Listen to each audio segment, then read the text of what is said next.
আর মানুষ ক্ষমা দিয়া দে। দুইজন মানুষ ছিল, একটা মেয়ের মা ছিল,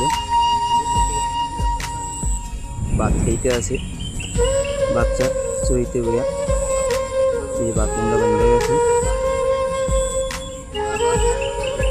পরে বাচ্চার মায়ের দেখতেছে ঘর পাইনটা পড়তেছে, গাছ উঠলে গেছে, যে উঠলে গেছে আনাম একটা গাছ, বাচ্চা তাদের টান দিয়ে সরাই গেছে।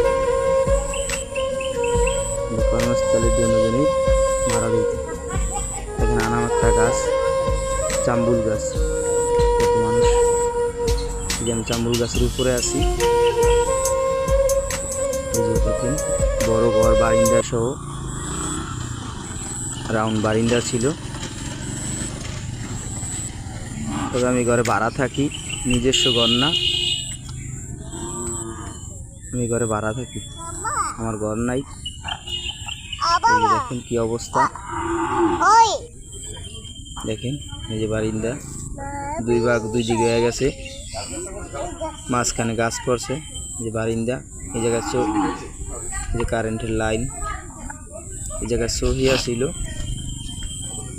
চৌকি মুখির নিচে কাছের জিনিস আছে এই জায়গায়, ঘর দুয়ার সাজানো ছিল, সব ভাঙা ছিল, তছনছ হয়ে গেছে। আমাদের বরিশালে ঝড় তুফান অতিরিক্ত। আজকে 27